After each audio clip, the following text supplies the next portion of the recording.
La Sainte Bible, Louis II, Introduction au livre d'Esther. Ce livre a pour titre le nom d'une femme, Esther, qui veut dire étoile, héroïne grâce à laquelle les Juifs en exil échappent à une extermination préméditée à Babylone. L'histoire se passe sous la domination des Perses dans un vaste territoire qui s'étendait de l'Inde à l'Éthiopie sur 127 provinces. Le cadre de l'action est bien défini. L'histoire se déroule pendant le règne du roi Assuérus ou, selon l'histoire antique, le roi Xerxès Ier, 486 à 465. Le lieu est Suse, l'ancienne capitale d'Élam, choisie comme ville de résidence par Darius Ier, père de Xerxès. Dans l'histoire biblique, les événements racontés s'insèrent entre l'époque du premier retour à Jérusalem, conduit par Zorobabel et Josué. Esdras, chapitre 1, verset 6, à l'exception de chapitre 4, versets 6 à 23, sous le règne de Cyrus, de 538 à 530, et celle de Néhémie, qui exerça son activité sous le successeur de Xerxès, Artaxerxès Ier, 465 à 424. C'est un récit pathétique.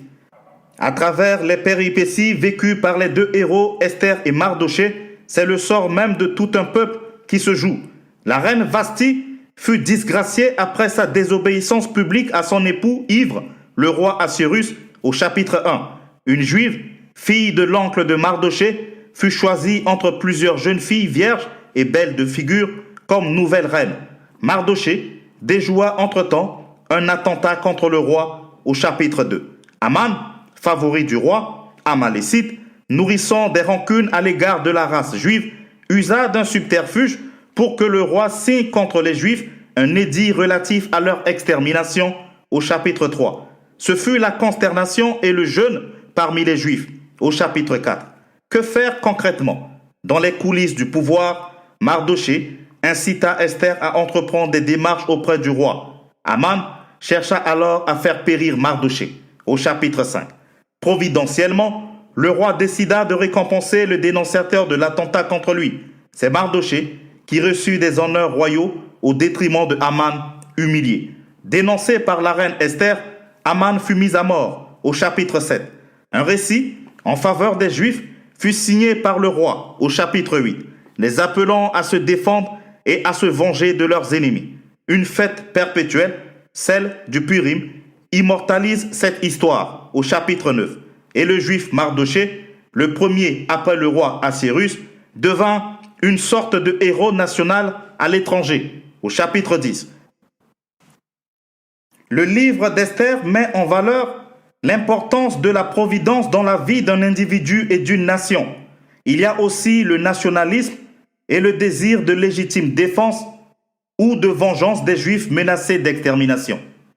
Le racisme, le tribalisme ou ethnofascisme et d'autres rejets entraînent en général des réactions presque identiques à celles de ce livre.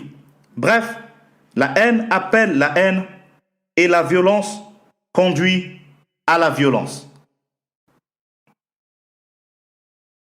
Esther, chapitre 1er.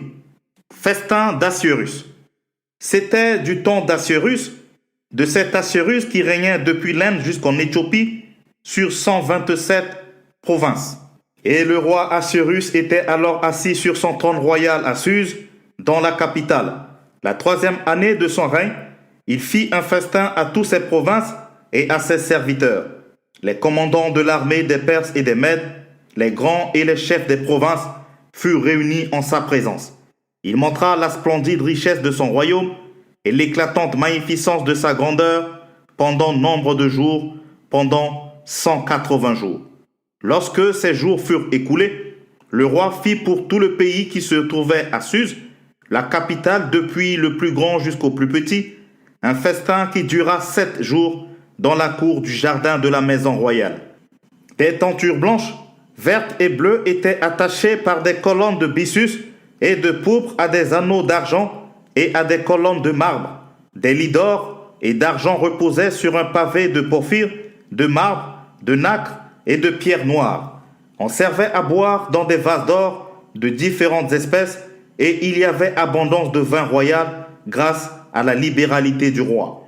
Mais on ne forçait personne à boire, car le roi avait ordonné à tous les gens de sa maison de se conformer à la volonté de chacun. Désobéissance et disgrâce de la reine Vashti. Le 7e jour, comme le cœur du roi était réjoui par le vin, il ordonna à Mehuman, Biztha, Arbona, Bigtha, Abagtha, Zétar et Carcas, les 7 eunuques qui servaient devant le roi Assuérus, d'amener en sa présence la reine Vashti avec la couronne royale pour montrer sa beauté au peuple et aux grands, car elle était belle de figure. Mais la reine Vashti refusa de venir quand elle reçut par les eunuques l'ordre du roi. Et le roi fut très irrité, il fut enflammé de colère. Alors le roi s'adressa aux sages qui avaient la connaissance des temps, car ainsi se traitaient les affaires du roi devant tous ceux qui connaissaient les lois et le droit. Il avait auprès de lui Karshena, Shetar, Admata, Tarsis, Mérès, Marsena, Memucan, 7 princes de Perse et de Médie qui voyaient la face du roi et qui occupaient le premier rang dans le royaume. Quelle loi, dit-il, faut-il appliquer à la reine Vashti pour n'avoir point exécuté ce que le roi Assuérus lui a ordonné par les eunuques? Memucan répondit devant le roi et les princes: ce n'est pas seulement à l'égard du roi que la reine Vashti a mal agi, c'est aussi envers tous les princes et tous les peuples qui sont dans toutes les provinces du roi Assuérus. Car l'action de la reine Vashti parviendra à la connaissance de toutes les femmes et les portera à mépriser leurs maris. Elles diront: le roi Assuérus avait ordonné qu'on amenât en sa présence la reine Vashti, et elle n'y est pas allée. Et dès ce jour, les princesses de Perse et de Médie qui auront appris l'action de la reine la rapporteront à tous les chefs du roi. De là, beaucoup de mépris et de colère. Si le roi le trouve bon, qu'on publie de sa part et qu'on inscrive parmi les lois des Perses et des Mèdes, avec défense de la transgresser, une ordonnance royale d'après laquelle Vashti ne paraîtra plus devant le roi Assuérus, et le roi donnera la dignité de reine à une autre qui soit meilleure qu'elle. L'édit du roi sera connu dans tout son royaume, quelque grand qu'il soit, et toutes les femmes rendront honneur à leur mari, depuis le plus grand jusqu'au plus petit. Cet avis fut approuvé du roi et des princes, et le roi agit d'après la parole de Memucan.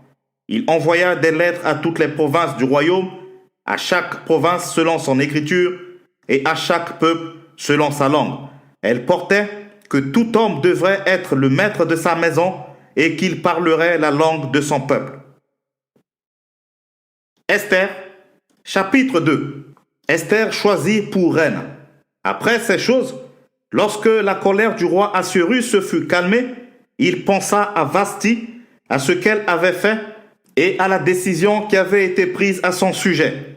Alors, ceux qui servaient le roi dirent qu'on cherche pour le roi des jeunes filles, vierges et belles de figure, que le roi établisse dans toutes les provinces de son royaume des commissaires chargés de rassembler toutes les jeunes filles, vierges et belles de figure, à Suse, la capitale, dans la maison des femmes, sous la surveillance d'Égé, eunuque du roi et gardien des femmes, qui leur donnera les choses nécessaires pour leur toilette, et que la jeune fille qui plaira au roi devienne reine à la place de Vashti.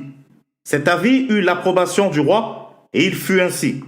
Il y avait dans Suse, la capitale, un juif nommé Mardoché, fils de Jaïr, fils de Shimei, fils de Kis, homme de Benjamin, qui avait été emmené de Jérusalem parmi les captifs déportés avec Jéconia, roi de Juda, par Nebuchadnezzar, roi de Babylone. Il élevait Hadassa, qui est Esther, fille de son oncle, car elle n'avait ni père ni mère. La jeune fille était belle de taille et belle de figure. À la mort de son père et de sa mère, Mardoché l'avait adoptée pour fille. Lorsqu'on eut publié l'ordre du roi et son édit, et qu'un grand nombre de jeunes filles furent rassemblées à Suse, la capitale, sous la surveillance d'Hégaï, Esther fut aussi prise et conduite dans la maison du roi, sous la surveillance d'Hégaï, gardien des femmes. La jeune fille lui plut et trouva grâce devant lui. Il s'empressa de lui fournir les choses nécessaires pour sa toilette et pour sa subsistance, lui donna 7 jeunes filles choisies dans la maison du roi et la plaça avec ces jeunes filles dans le meilleur appartement de la maison des femmes. Esther ne fit connaître ni son peuple, ni sa naissance, car Mardochée lui avait défendu d'en parler. Et chaque jour, Mardochée allait et venait devant la cour de la maison des femmes pour savoir comment se portait Esther et comment on la traitait. Chaque jeune fille allait à son tour vers le roi Assuérus après avoir employé 12 mois à s'acquitter de ce qui était prescrit aux femmes. Pendant ce temps, elles prenaient soin de leur toilette 6 mois avec de l'huile de myrrhe et 6 mois avec des aromates et des parfums en usage parmi les femmes. C'est ainsi que chaque jeune fille allait vers le roi. Et quand elle passait de la maison des femmes dans la maison du roi, on lui laissait prendre avec elle tout ce qu'elle voulait. Elle y allait le soir. Et le lendemain matin, elle passait dans la seconde maison des femmes sous la surveillance de Sharsgaz, eunuque du roi et gardien des concubines. Elle ne retournait plus vers le roi, à moins que le roi n'en eût le désir et qu'elle ne fût appelée par son nom. Lorsque son tour d'aller vers le roi fut arrivé, Esther, fille d'Abikaï, oncle de Mardochée, qui l'avait adoptée pour fille, ne demanda que ce qui fut désigné par Hégaï, eunuque du roi et gardien des femmes. Esther trouvait grâce aux yeux de tous ceux qui la voyaient. Esther fut conduite auprès du roi Assuérus dans sa maison royale le 10e mois, qui est le mois de Tébet, la 7e année de son règne. Le roi aima Esther plus que toutes les autres femmes, et elle obtint grâce et faveur devant lui plus que toutes les autres jeunes filles. Il mit la couronne royale sur sa tête et la fit reine à la place de Vasthi. Le roi donna un grand festin à tous les princes et à ses serviteurs, un festin en l'honneur d'Esther. Il accorda du repos aux provinces et fit des présents avec une libéralité royale. Conspiration contre le roi, découverte par Mardochée. La seconde fois qu'on assembla les jeunes filles, Mardochée était assis à la porte du roi. Esther n'avait fait connaître ni sa naissance ni son peuple, car Mardochée le lui avait défendu, et elle suivait les ordres de Mardochée aussi fidèlement qu'à l'époque où elle était sous sa tutelle. Dans ce même temps, comme Mardochée était assis à la porte du roi, Bigtha et Teresh, deux eunuques du roi, gardiens du seuil, cédèrent à un mouvement d'irritation et voulurent porter la main sur le roi Assuérus. Mardochée eut connaissance de la chose et on informa la reine Esther, qui le redit au roi de la part de Mardochée. Le fait ayant été vérifié et trouvé exact, les deux eunuques furent pendus à un bois, et cela fut écrit dans le livre des chroniques en présence du roi. Esther, chapitre 3. Aman, favori du roi, édite de mort contre les Juifs. Après ces choses, le roi Assuérus fit monter au pouvoir Aman, fils d'Amédatha, l'Agagite. Il l'éleva en dignité et plaça son siège au-dessus de ceux de tous les chefs qui étaient auprès de lui.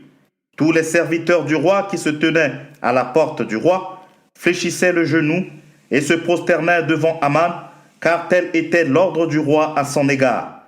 Mais Mardochée ne fléchissait point le genou et ne se prosternait point. Et les serviteurs du roi qui se tenaient à la porte du roi dirent à Mardochée: « Pourquoi transgresses-tu l'ordre du roi ?» Comme il le lui répétait chaque jour et qu'il ne les écoutait pas, il en fit rapport à Aman pour voir si Mardochée persistait dans sa résolution. Car il leur avait dit qu'il était juif. Et Aman vit que Mardochée ne fléchissait point le genou et ne se prosternait point devant lui. Il fut rempli de fureur, mais il dédaigna de porter la main sur Mardochée seul, car on lui avait dit de quel peuple était Mardochée, et il voulut détruire le peuple de Mardochée, tous les Juifs qui se trouvaient dans tout le royaume d'Assuérus. Au premier mois, qui est le mois de Nisan, la 12e année du roi Assuérus, on jeta le pur, c'est-à-dire le sort, devant Aman, pour chaque jour et pour chaque mois, jusqu'au 12e mois, qui est le mois d'Adar. Alors, Aman dit au roi Assuérus: « Il y a dans toutes les provinces de ton royaume un peuple dispersé et à part parmi les peuples, ayant des lois différentes de celles de tous les peuples, et n'observant point les lois du roi. Il n'est pas dans l'intérêt du roi de le laisser en repos. Si le roi le trouve bon, qu'on écrive l'ordre de le faire périr. Et je pèserai 10 000 talents d'argent entre les mains des fonctionnaires, pour qu'on les porte dans le trésor du roi. Le roi ôta son anneau de la main et le remit à Aman, fils d'Amedata, l'Agagite, ennemi des Juifs. Et le roi dit à Aman, « L'argent t'est donné, et ce peuple aussi.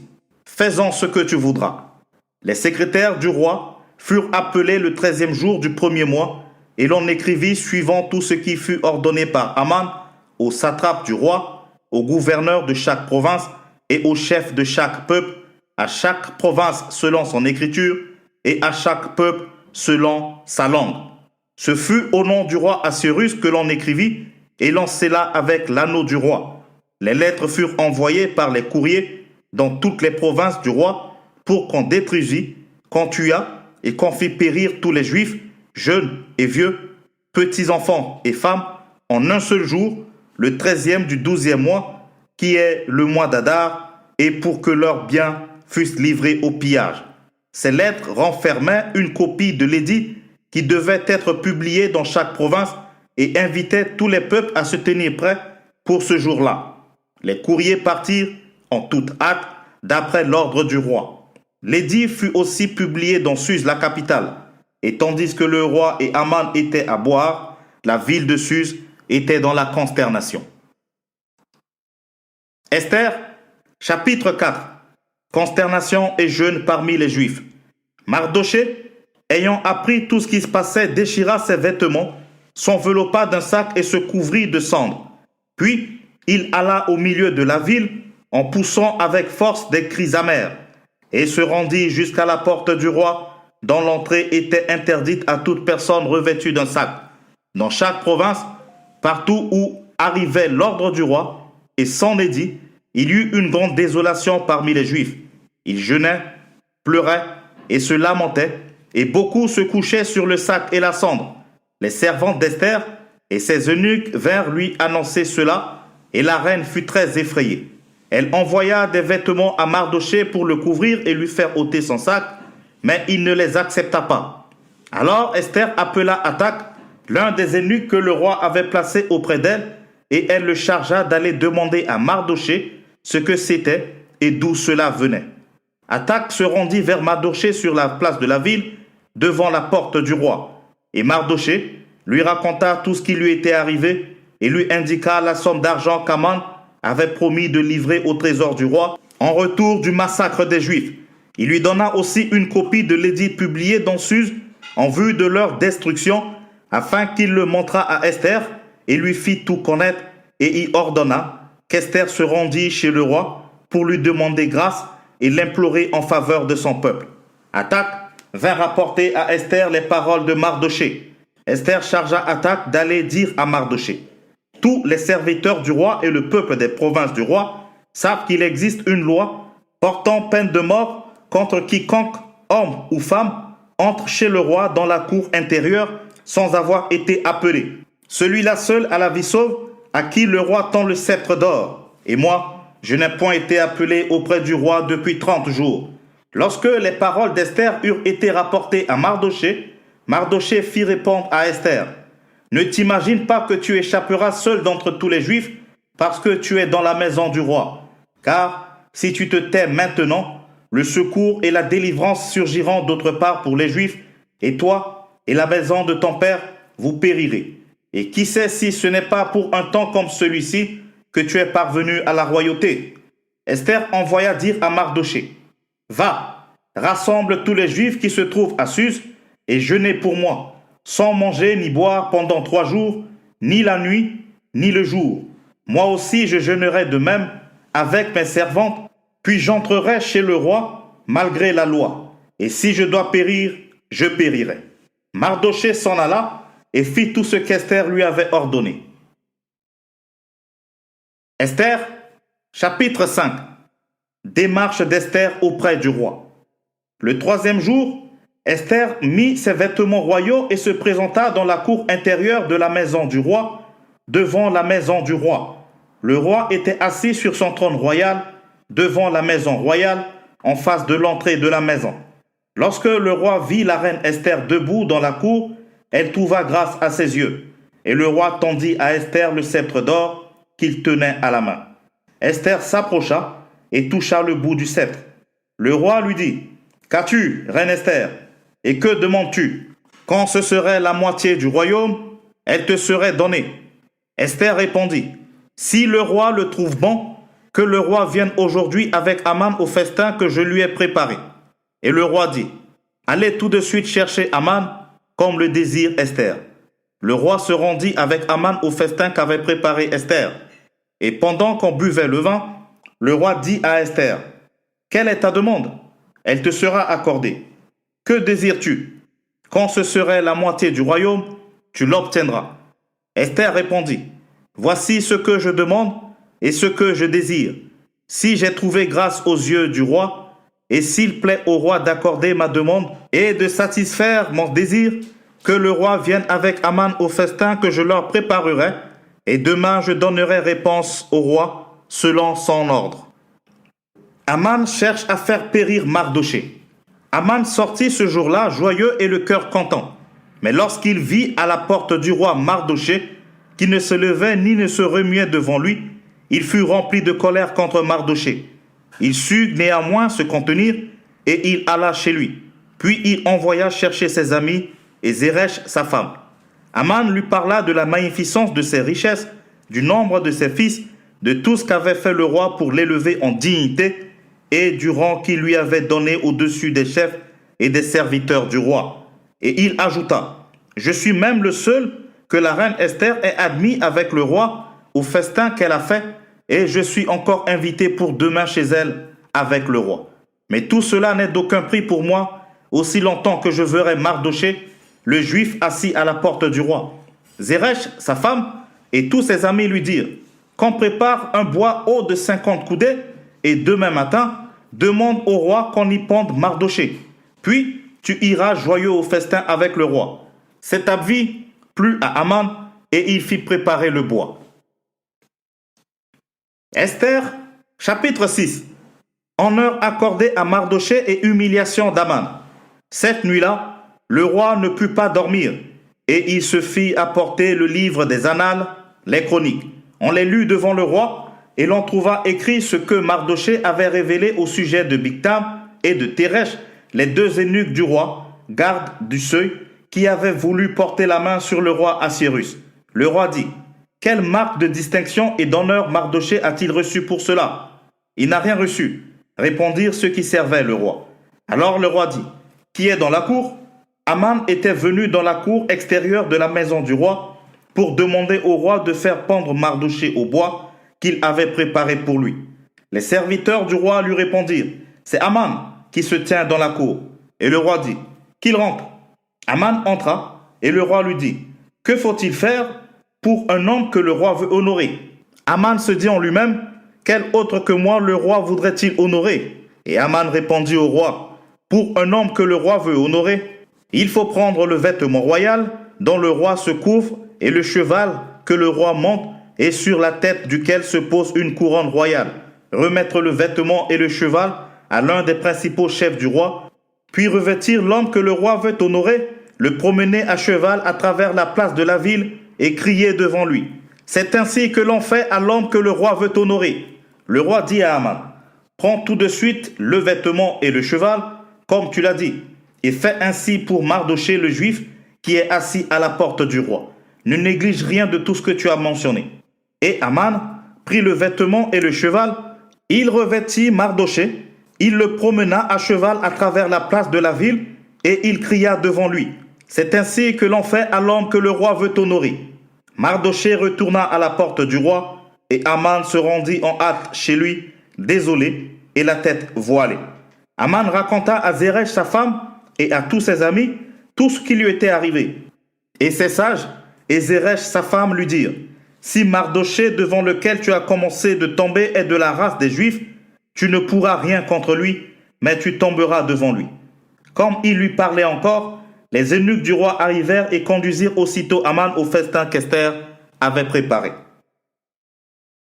Esther, chapitre 7.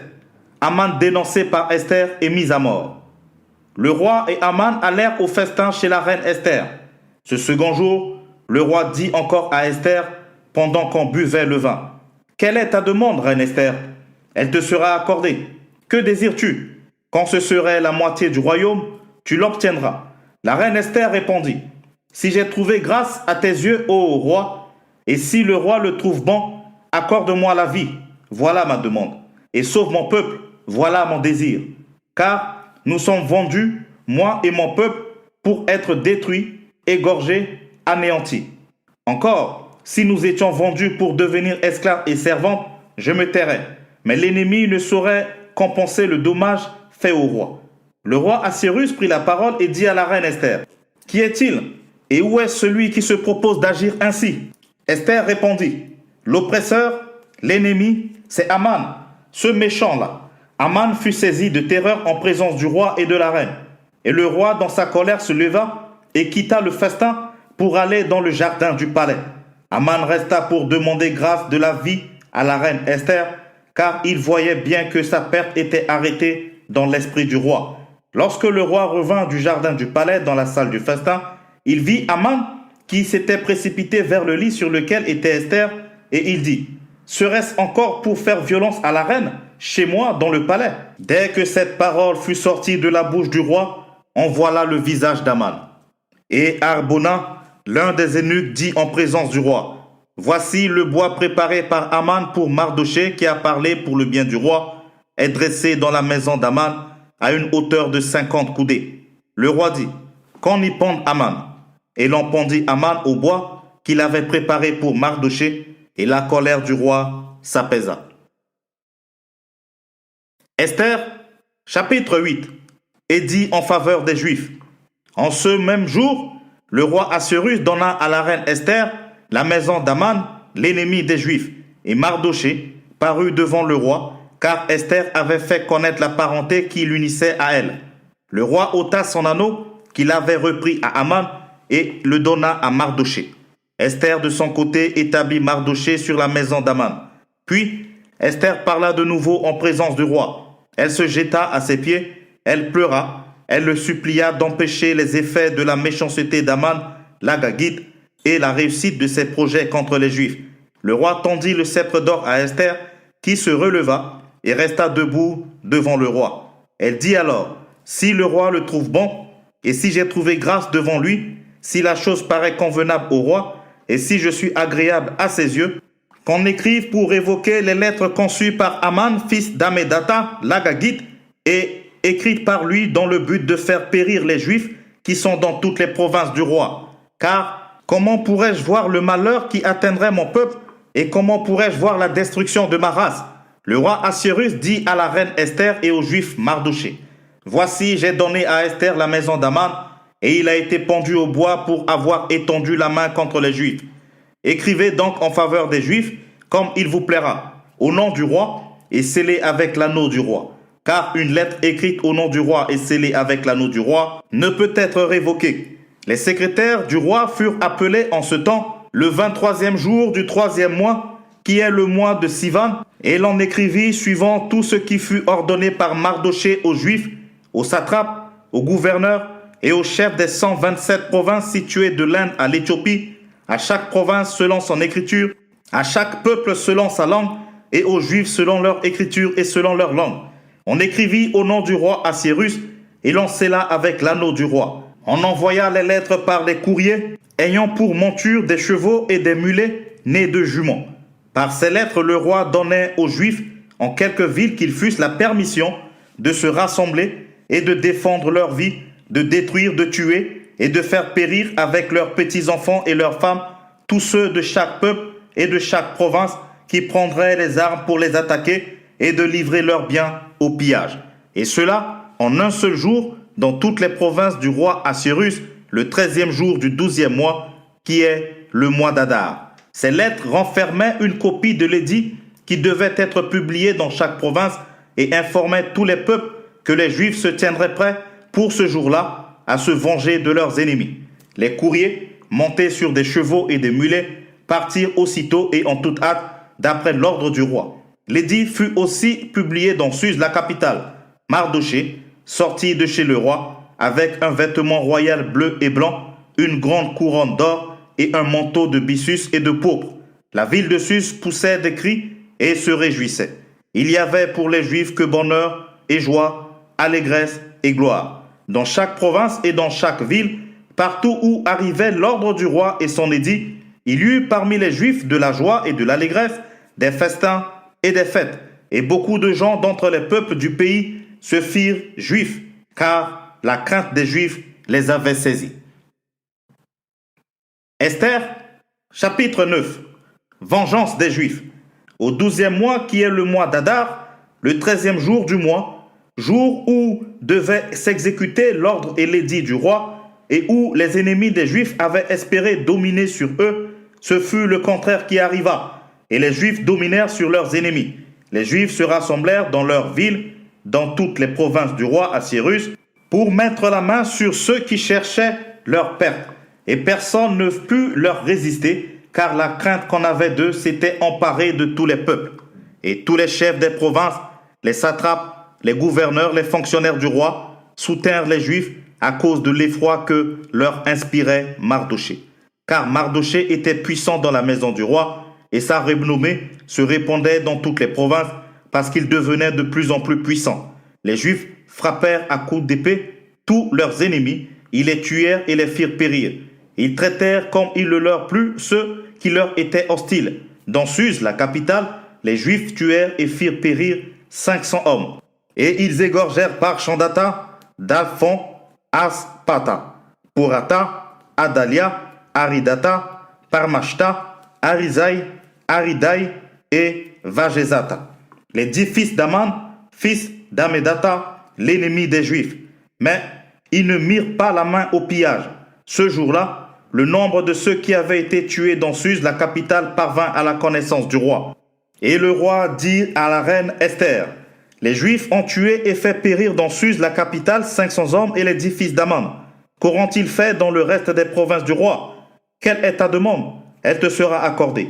Que désires-tu encore? Tu l'obtiendras. » Esther répondit, « Si le roi le trouve bon, qu'il soit permis aux Juifs qui sont à Suse d'agir encore demain selon le décret d'aujourd'hui, et que l'on pende au bois les 10 fils d'Aman. » Et le roi ordonna de faire ainsi. L'édit fut publié dans Suse. On pendit les 10 fils d'Aman, et les Juifs qui se trouvaient à Suse se rassemblèrent de nouveau le 14e jour du mois d'Adar, et tuèrent dans Suse 300 hommes. Mais ils ne mirent pas la main au pillage. Les autres Juifs qui étaient dans les provinces du roi se rassemblèrent et défendirent leur vie. Ils se procurèrent du repos en se délivrant de leurs ennemis, et ils tuèrent 75 000 de ceux qui leur étaient hostiles. Mais ils ne mirent pas la main au pillage. Fête des Purim. Ces choses arrivèrent le 13e jour du mois d'Adar. Les Juifs se reposèrent le 14e, et ils en firent un jour de festin et de joie. Ceux qui se trouvaient à Suse, s'étant rassemblés le 13e jour et le 14e jour, se reposèrent le 15e, et ils en firent un jour de festin et de joie. C'est pourquoi les Juifs de la campagne qui habitent des villes sans murailles font du 14e jour du mois d'Adar un jour de joie, de festin et de fête, où l'on s'envoie des portions les uns aux autres. Mardochée écrivit ces choses, et il envoya des lettres à tous les Juifs qui étaient dans toutes les provinces du roi Assyrus, au près et au loin. Il leur prescrivit de célébrer chaque année le 14e jour et le 15e jour du mois d'Adar, comme les jours où ils avaient obtenu du repos en se délivrant de leurs ennemis, de célébrer le mois où leur tristesse avait été changée en joie et leur désolation en jours de fête, et de faire de ces jours des jours de festin et de joie, où l'on s'envoie des portions les uns aux autres et où l'on distribue des dons aux indigents. Les Juifs s'engagèrent à faire ce qu'ils avaient déjà commencé et ce que Mardochée leur écrivit. Car Aman, fils d'Amedata, l'Agagite, ennemi de tous les Juifs, avait formé le projet de les faire périr, et il avait jeté le pur, c'est-à-dire le sort, afin de les tuer et de les détruire.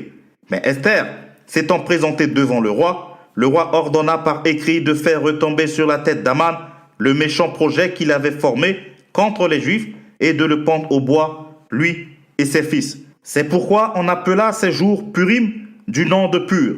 D'après tout le contenu de cette lettre, d'après ce qu'ils avaient eux-mêmes vu et ce qui leur était arrivé, les Juifs prirent pour eux, pour leur postérité et pour tous ceux qui s'attacheraient à eux, la résolution et l'engagement irrévocable de célébrer chaque année ces 2 jours selon le mode prescrit, et au temps fixé. Ces jours devaient être rappelés et célébrés de génération en génération dans chaque famille, dans chaque province et dans chaque ville. Les jours de Purim ne devraient jamais être abolis au milieu des Juifs, ni le souvenir s'en effacer parmi leurs descendants. La reine Esther, fille d'Abikaïl, et le juif Mardoché écrivirent d'une manière pressante une seconde fois pour confirmer la lettre sur les Purim.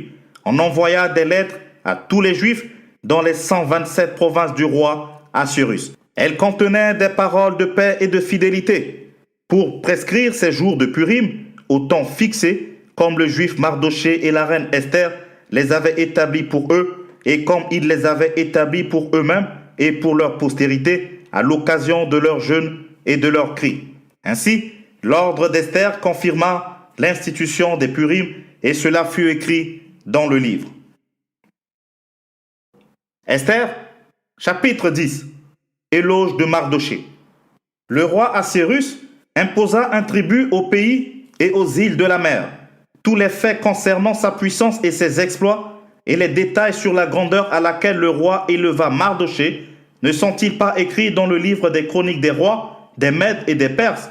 Car le juif Mardoché était le premier après le roi Assuérus. Considéré parmi les Juifs et aimé de la multitude de ses frères, il rechercha le bien de son peuple et parla pour le bonheur de toute sa race. Merci d'avoir écouté ce livre extrait de la Sainte Bible version Louis II jusqu'à la fin. Pour plus de ressources, abonnez-vous à la chaîne et partagez l'épisode autour de vous pour faire avancer le royaume de Dieu. Vous pouvez aussi écouter ou réécouter cet épisode sur le podcast La Sainte Bible Audio sur toutes les plateformes de podcast. Prenez soin de vous car chaque jour est une vie. Je vous dis à très bientôt pour une nouvelle lecture biblique. Que la paix de Jésus-Christ soit avec vous.